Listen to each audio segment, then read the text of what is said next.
Hey guys, welcome back.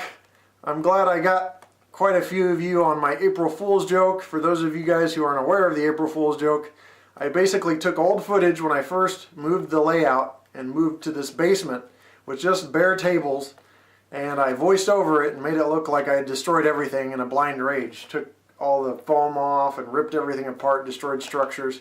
And a lot of people bought into it, but you know, I've got a group of folks they're really good detectives.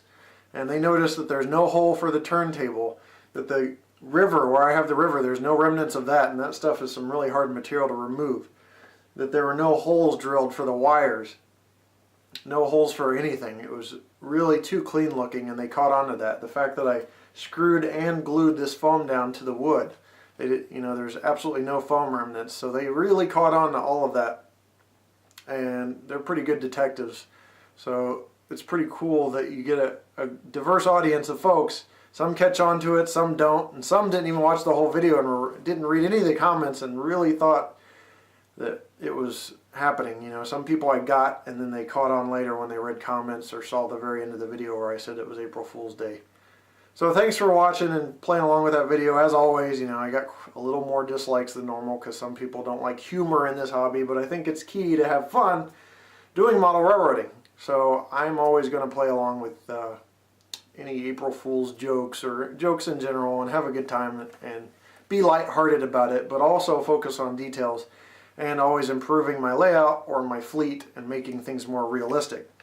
Speaking of that, I have purchased some Athearn recently released CSX 53-foot containers. These will be going on my ever-expanding intermodal fleet. I'm buying more well cars, buying more containers to add on to that, to diversify that fleet a little more. And I'm also adding on to my excursion fleet with a Pennsylvania 44-seat coach from Walthers. So that's pretty cool. I know there's a bit of a reflection, but hopefully you guys can catch it. It'll help with the excursions I do pulling a lot of my steam locomotives. Now, speaking of steam locomotives, Broadway Limited is releasing, or has just released, the Class J steam locomotive. I have ordered number 611 with museum details, which means a glossy paint and a couple other things. That will be here within a few days. And I ordered that product through FactoryDirectTrains.com. Now, I've made a commitment to you guys from the beginning that I would always relay good customer service experiences and bad customer service experiences, and I've done just that. So the good experience I had with Factory Direct Trains has been ongoing for years, and I haven't mentioned them as much as I should, so I want to let you guys know it's a good company to deal with. Plus, a lot of people are not aware, but Factory Direct Trains is located really close geographically to Broadway Limited. So when Broadway Limited releases a product, it goes to Factory Direct Trains pretty quickly and then out to the consumer. A lot of you guys think you have it figured out on which companies I'm working with and which companies I deal with to get products before they're released. And sometimes it's not that. Sometimes I do deal with companies, but I'm always letting these companies know that the products will be reviewed and any flaws will be talked about. Especially if they're a widespread flaw. So, the companies that I do work with, they have so much confidence in their products that they send me their products knowing that there's not going to be a bad review because there's no flaws. And they've checked it out. And the companies I don't work with, it's not a big deal. There's not very many, but a lot of you guys think that because I get a product really close to release date or sometimes prior to release date, that means that that's a telltale indicator that I'm working with these companies.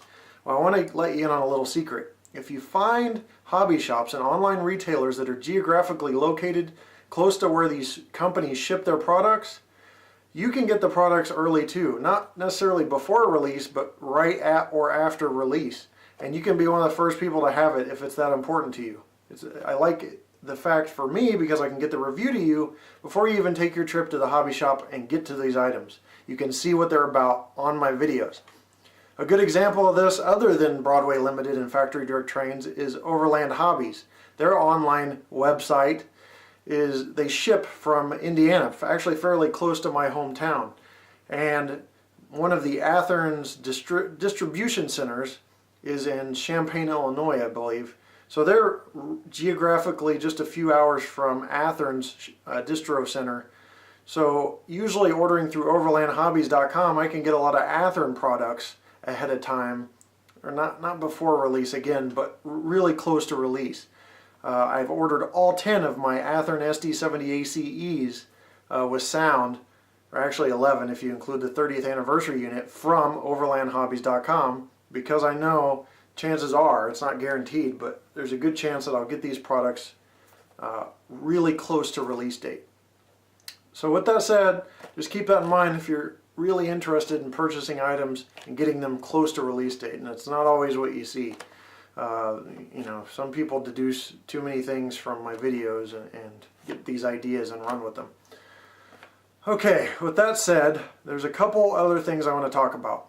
The main point of today's video is to talk about online forums that are useful or not useful to you. Like I said, good experiences and bad experiences. I always want to relay those. So we're just going to talk about a couple major online forums real quick.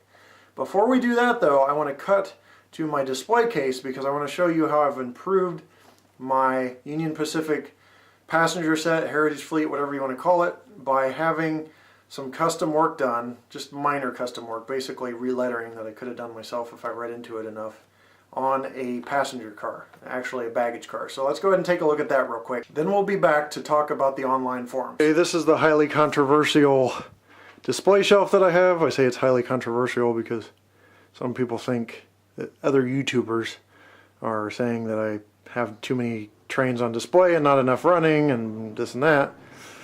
I don't believe in that. I don't think that's what they're after, but that's why I say it's controversial to have a display case.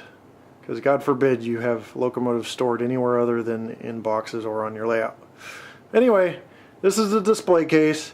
As you have seen before, I like keeping UP passenger stuff. Obviously all the Heritage units, the Boy Scout unit there, the Pink Ribbon unit, the Olympic Torch units, the E9s, the DDA40X number 6936 and number 844. Obviously both the steam, I'm getting a lot of reflection right now, but both the steam there, steam locomotives 844 and 3985, and the auxiliary tender. Then down here is all the passenger fleet. Well, going around, a new addition is this baggage car here. This is Len Nystrom. This was a fireman, I believe, on the UP steam crew, passed away, and they dedicated a baggage car to him. So obviously, trying to keep my fleet modern and accurate, I've added this into my collection. This was a Walthers Union Pacific baggage car, actually a Walthers Chicago Northwestern baggage car because the UP ones are hard to find. And I had it relabeled to UP and the actual baggage car Len Nystrom. Now one thing I may do and to add even more detail to this is to take some styrene and place it over the doors here to make a cutout similar to this baggage car. As you see here, the cutouts are in front of the doors and just barely covering the bottom of the windows. So I may add that as long as I can paint match accurately or come really close. I've already replaced the trucks. The Walthers trucks were 3-wheel trucks, 3 wheel sets, 6 wheels on each truck, and that was incorrect. The Len Nystrom, or however you pronounce that, has 2 set wheels. So 2 sets of wheels per truck instead of 3, so I changed those out to be accurate. Went through a bunch of photos finding the best ones I could find to best reflect the accurate baggage car. So with that said, let's go ahead and talk about forums and get this video wrapped up. Okay, as quickly as possible I'm going to cover the forums. I'm going to give you a good example of a great forum that I've had good experiences with, and I'm going to give you an example of a forum that I've had bad experiences with. As my promise to you guys has always been to give you the truth on my experiences, right? Okay, good example, good forum, Model Railroader Forums. I'll give a link in this video and a link in the description below. Great people, great resources, searchable archives, great pictures, people explaining things to you. I think in about 3 years of model railroading I've been on that forum. I've had maybe one issue with somebody that was kind of rude, not a huge issue, right? So that's a great track record, especially for a forum, because there's a lot of keyboard warriors out there. Everybody knows that no matter what the forum is, you're going to have those type of people that like to be tough guys behind the computer. So great forum there, and I'm highly suggesting you check out that forum if you need help with model railroading stuff and you're not able to get answers you want. Because you can ask questions, and I don't get a lot of slack, or I don't get a lot of crap for asking questions that have been asked recently or anything like that. Now I'm going to give you an example of a bad forum. I will not post the link in my video. I will not post the link below in the description because I don't want to get anybody confused to think I'm promoting this forum, because I do not like this forum. And I'll explain to you why. Trainorders.com is a forum that you have to pay. I can't remember the exact amount because it's been actually over a year since I renewed my subscription, and it's expiring or expired. But that forum is around $30 a year, something like that, 20 something, 30 something dollars a year. Not a lot of money to most people. Even your minimum wage workers can usually swing $30 a year, which equates to like $2 and something a month. But the idea that I'm paying for this forum kind of makes me a customer to them in my mind. Kind of like you might just pay for only a drink at McDonald's, you're still a customer at McDonald's. So I would expect a little different rules of engagement, that's a military term, than I would in a forum that I don't pay for. So let me explain to you what you get with Train Orders if you don't pay. You still have access to the forums, the first page of any of the comments, and any of the sections. If somebody posts a picture, it shows up tiny, you can't really see it that well, which is what annoys most people to pay for the forum. You can't go to page 2, so no archives. You can't search the past if you're not a member. But there are websites out there, I hear, that you can access these older pages. Not a huge deal because I haven't been on the forum in over 2 weeks. However, if you pay for it, you get access to the bigger pictures, you get access to the archives, and you get access to a private messaging system within the forum. Now there's lots of guys on the forum, but I've had an unusually large amount of problems with people on Train Orders, and a lot of this is asking a simple question and getting a snarky response, and then I don't put up with it because, as you guys know, I'm a little bit of a hothead and I kind of fire back. Well, there's two main areas of this forum that I hang out on, or used to hang out on: model railroading section and steam railroading section. Let's start with the model railroading section. People did not like that I was posting pictures of my brass. There are a lot of people that don't like brass, they're against it, they think it's a waste of money, etc. Most people that are dignified keep their opinions to themselves. Some people decide to go ahead and be a keyboard warrior and make a snarky comment. Well, I don't put up with it, I respond, and then it turns into a little bit of a back and forth. Is that part my fault? Yes, because it takes two to tango. Now one guy, I had a talk with him and I let him know, listen, you got the wrong impression of me, and we ended up being friends, or Facebook, or internet friends, not Facebook, internet friends. So we talk and things are cool.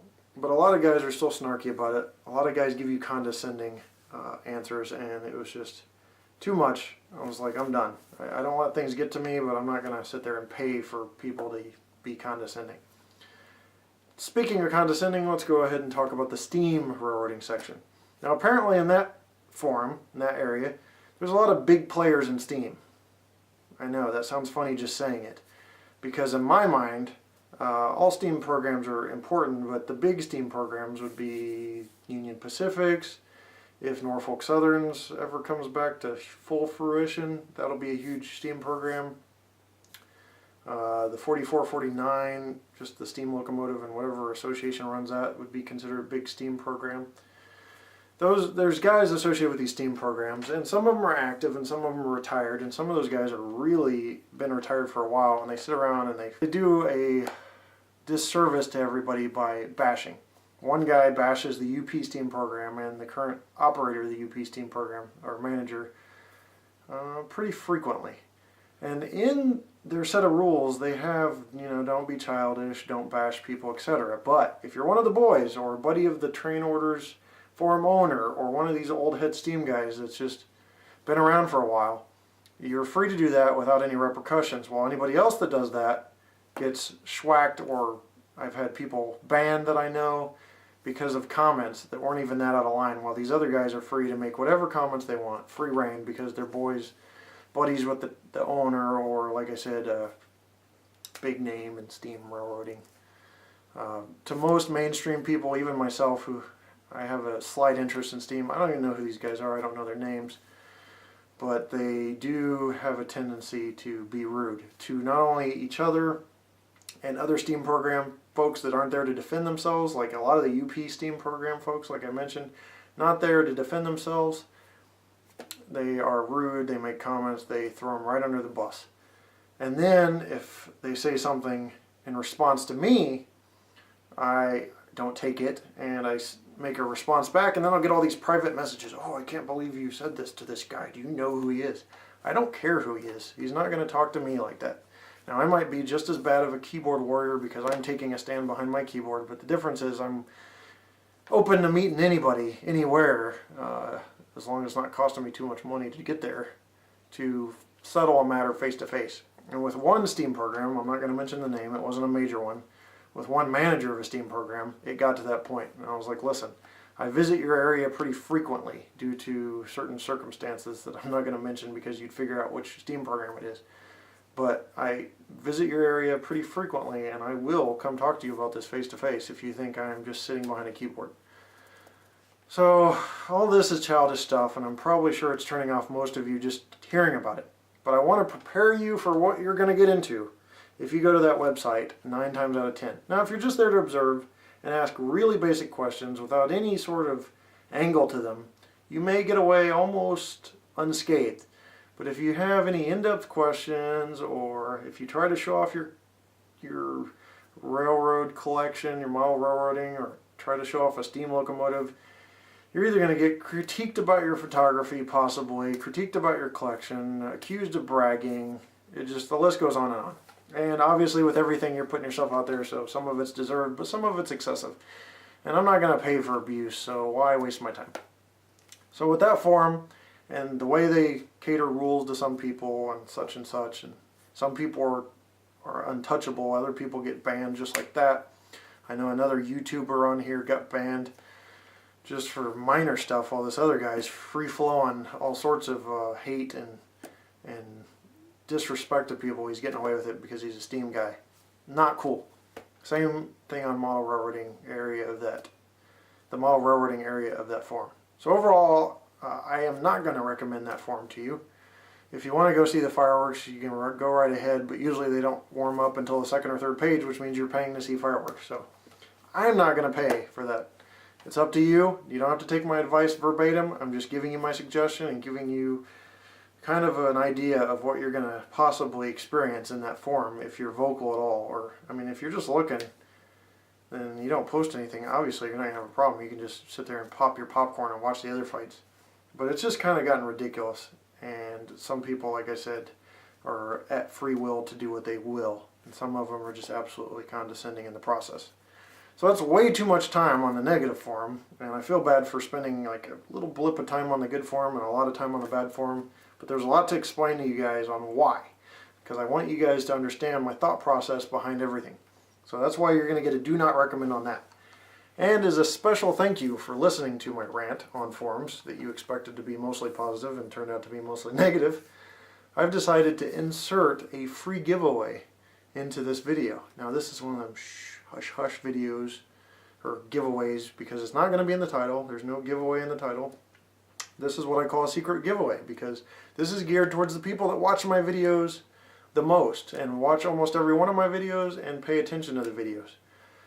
So no giveaway in the title, and I'm going to set the rules, so pay very close attention because I get people asking about rules and they're pretty simple. So pay close attention to the next few sentences at least. If you want to enter this giveaway, you're going to need to put a period in your sentence somewhere, preferably at the end so it's not very detectable,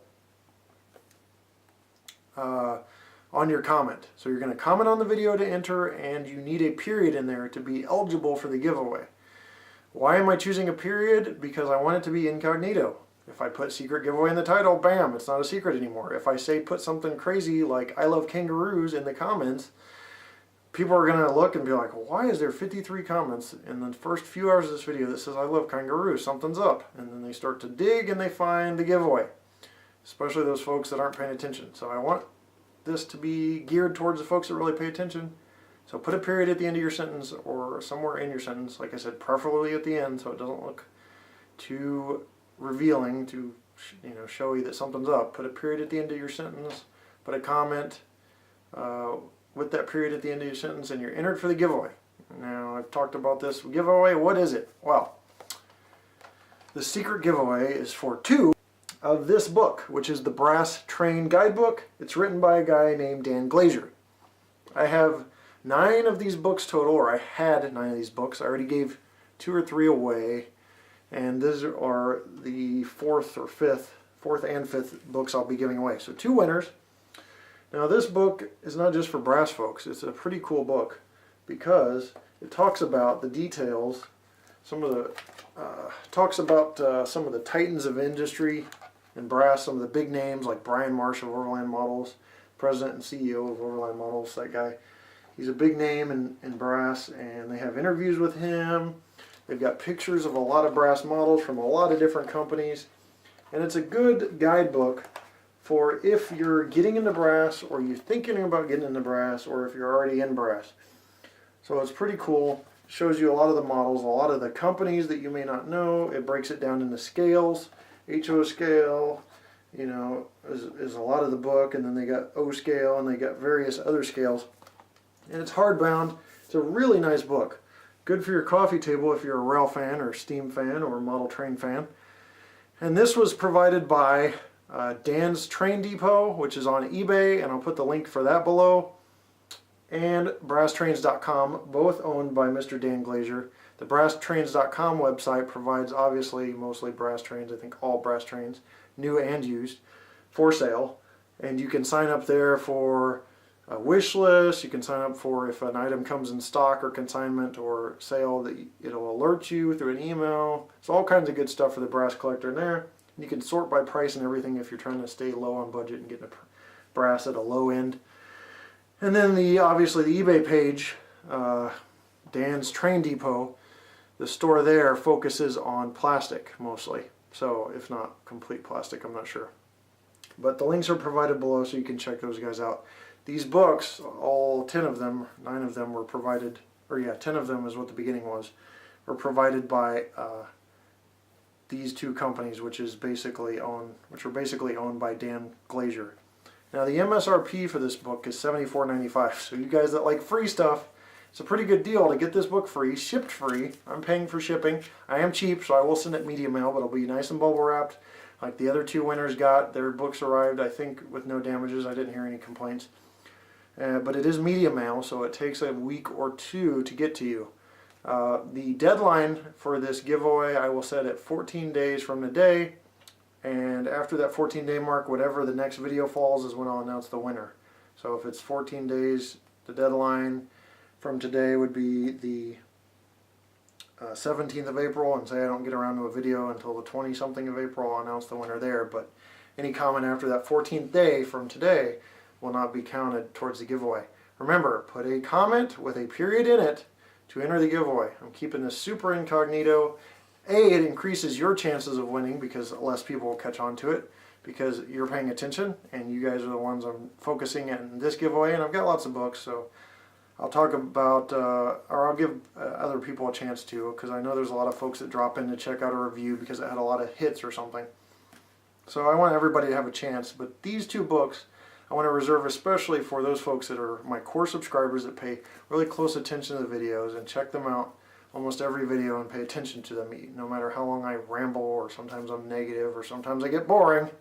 You guys are still there for me and still interested in what I have to say, and I appreciate you guys, every one of you. So I want to really give back to you guys specifically on this video.